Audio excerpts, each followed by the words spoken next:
스바냐 1장 1절에서 13절까지 말씀을 살펴보도록 하겠습니다. 스바냐서는 유다 백성들에게 여호와의 날을 준비시키면서 구원의 희망을 잃지 않을 것을 격려하기 위해 기록되었습니다.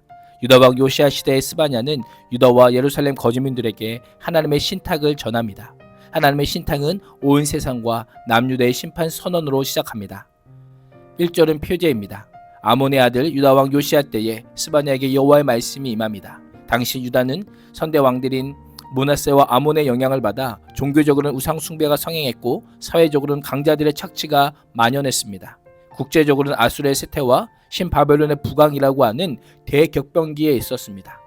스바냐는 종교적, 사회적, 정치적으로 혼란할 뿐 아니라 죄악이 유대에 넘쳐 흐르고 있던 그 시기에 하나님의 말씀을 전하기 시작합니다. 1절은 일반적인 방식과 달리 스바냐의 고조 할아버지까지, 즉 4대에 걸쳐 언급합니다. 세 사람의 이름이 익숙하지 않지만 히스기야가 우리가 아는 유다 왕 히스기야가 맞다면 스바냐는 왕족 출신의 선지자입니다. 왕실 가문의 일원으로 왕궁을 왕래하며 당시 유다 상류층과도 폭넓은 교류를 하였을 것입니다. 그럼에도 불구하고 스바냐는 상류층과 종교 지도자들의 죄악을 신랄하게 비판하며 하나님의 메시지를 전합니다. 스바냐의 선포는 당시 부패한 유다의 지도층과 종교 지도자들에게 경종을 울렸고 요시의 종교개혁을 뒷받침하는 역할을 하였을 것입니다. 2절에서 6절은 여호와의 우주적 심판 선언입니다. 2절에서 3절은 죄로 오염된 온 세상을 향한 하나님의 심판이 선포됩니다. 하나님께서는 내가 땅 위에 있는 모든 것을 진멸하리라 라고 하시며 피조세계 전체를 심판하시겠다라고 하는 강력한 선언을 합니다. 마치 노아 시대처럼 온 세상이 심판을 받고 창조 이전으로 되돌아가는 선포처럼 들립니다. 사람도 짐승도 쓸어 없애고 공중의 새도 바다의 고기도 쓸어 없애고 남을 넘어뜨리는 자들과 악한 자들을 거꾸러뜨리며 땅에서 사람을 멸절할 것을 선포합니다. 심판의 이유가 무엇입니까? 사람들의 죄 때문입니다. 인간의 죄악은 단지 개인적인 차원에 그치지 않고 온 창조 세계에 영향을 미칩니다. 하나님께 세우신 창조 질서를 파괴하는 심각한 결과를 초래하는 것입니다. 우리는 인간의 죄를 종종 개인의 윤리, 도덕적인 문제라고 생각합니다. 그러나 인간의 죄는 하나님께 도전하는 교만이요 하나님의 주권을 거스르는 반역적 행위이기 때문에 그 파장은 피조 세계 전체로 확산됩니다. 그래서 성경은 점점 사람에게 초점을 맞추고 악인을 언급하고 4절 이하에서는 심판의 대상이 유다와 예루살렘 거주민으로 압축되게 됩니다. 누군가를 향해 손을 편다는 것은 그들 향해 재앙을 내린다는 의미입니다. 성경에서는 죄인을 치시는 하나님의 생생한 심판의 역사를 나타낼 때 이 표현이 사용되었습니다. 스바냐 선지자는 이러한 선언을 통해 당시 유다 사회에 깊이 뿌리내린 우상 숭배와 사회적 불의, 영적 무감각을 예리하게 폭로하기 시작합니다. 유다는 표면적으로 하나님의 언약 백성이라는 정체성을 가지고 있지만 실제로는 바알을 숭배하고 우상을 숭배하는 제사장들을 찾았습니다. 하늘의 별을 경배하고 여호와께 맹세하고 여호와를 섬기면서도 밀검을 두고 맹세하는 혼합주의 신앙을 가지고 있었습니다.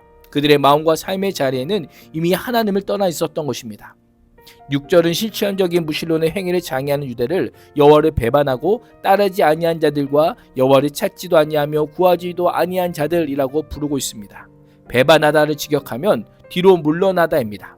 여호와 앞에 서야 할 자들이 여호와에게서 물러나 등을 치고 있는 것입니다. 뒤로 물러나다라고 하는 표현은 성경에서 여호와께 반항하여 여호와의 명령을 지키지도 않고 우상들을 가까이 하는 것을 가리킵니다. 여호와를 찾지도 않고 선을 행하지도 않으며 온갖 재앙을 행하는 것을 의미합니다. 유다는 당장 눈앞의 욕심을 채우기 위해 바알과 아세라 같은 우상을 섬기며 하나님의 명령을 거역하고 선을 행하기보다 악을 행했던 것입니다. 사실 여러 신을 섬기는 행위는 고대 근동에서 매우 흔한 일이었습니다. 그런데 유독 선지자들만 유일신 사상을 주장하며 오직 하나님 한 분만 섬기라고 외쳤기에 유다 백성들은 매우 당혹스러웠을 수 있습니다. 왜 선지자들은 하나님만 섬길 것을 요구했을까요? 오직 하나님만이 온 세상의 왕이시오 유일한 구원자이기 때문입니다. 온 세상에 미치는 하나님의 심판 앞에 우리의 모습은 어떠합니까? 또 나는 무엇을 섬기고 있습니까? 신앙이 있고 주일에 교회를 출석한다고 하지만 최선의 종교생활로 신앙생활을 대신하고 있지는 않은지를 돌아보아야 합니다. 물질주의와 명예, 부와 권력과 행복도 신으로 섬기고 있지 않은지를 점검해 보아야 합니다. 7절에서 13절은 여호와의 날입니다. 스바냐는 여호와 앞에 잠잠하라라고 명령합니다. 여호와의 날이 가까웠기 때문입니다. 그동안은 요란한 우상 숭배 행위를 멈추고 하나님의 행하심을 기다리라라고 외칩니다. 하나님 앞에서 경외와 겸손을 명령합니다. 하나님 앞에서 자신을 낮추고 하나님의 뜻에 경청하며 자기 죄악을 돌이켜 회개할 것을 선포합니다. 왜 그렇습니까? 여호와의 날은 여호와께서 인간 역사에 직접 개입하시는 날이기 때문입니다. 유다 백성들은 여호와의 날이 여호와께서 승리를 주시는 구원이라고 믿었지만 실상 그날은 희생의 날이요 분노의 날이요 심판의 날입니다. 7절은 여호와께서 오랫동안 희생제물을 준비하시고 직접 죽음의 제사를 시행하신다라고 말씀합니다. 여호와의 희생의 날에 내가 방백들과 왕자들과 이방인의 옷을 입은 자들을 벌할 것이며 그날이 오면 문지방을 넘어 포악과 속임수를 써서 주인의 집이 가득 채운 자들을 내가 벌하리라 라고 선언합니다. 남유다 상류층이나 우상숭배자들뿐 아니라 권력자들의 앞잡이가 되어 백성들을 수찬하는 자들 역시 여호와의 심판을 피할 수 없음을 경고합니다. 10절 이하는 하나님께서 직접 여호와의 날에 있을 현상들을 하나씩 설명합니다. 그날은 온 땅이 울부짖는 소리로 채워집니다. 어문에서 부르짖는 소리, 예루살렘을 둘러싸고 있는 작은 언덕에서 파멸의 소리가 들립니다. 그동안의 강자들의 가진 수탈과 착취로 채워졌던 힘없는 자들의 웃음소리 대신 이제는 힘있는 자들의 통곡의 소리가 가득 넘치게 될 것입니다. 그래서 11절에서 하나님께서는 막대수 주민을 향하여 통곡하라라고 명령합니다.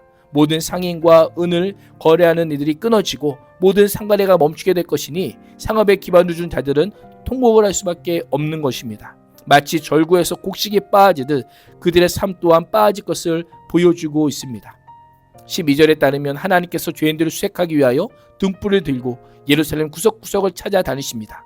평안하게 앉아 최고급 포도주를 마시며 마음속으로 주는 복도 내리지 않고 화도 내리지 않는다고 말하며 하나님의 역사하심을 부정하는 술찌꺼기 같은 인간들을 찾아가셔서 벌하시겠다라고 매우 세밀하게 경고하고 계십니다. 유다는 자기 생각에 갇혀 하나님에 대해 단단히 오해하고 있었습니다. 하나님은 세상 일에 무관심할 뿐 아니라 무능력한 분이다라고 착각했던 것입니다. 스바냐 선지자 당시만 그럴까요? 오늘날도 그렇습니다. 오늘날도 하나님은 심판하시는 분이 아니라 사랑의 하나님이시다라고 하며 아니란 생각이 팽배해 있습니다. 그러나 인간의 교만과 제왕, 아니라면 결국 여호와의 날에 철저히 무너지고 하나님의 심판을 통해 공의가 반드시 분명하게 드러나게 될 것입니다. 오늘도 하나님의 등진 삶의 끝이 어떠한지를 바라보며 말씀 앞에 겸손하게 침묵하고 깨어 회개하는 삶을 살아갈 수 있기를 주님의 이름으로 축복합니다. 기도하겠습니다.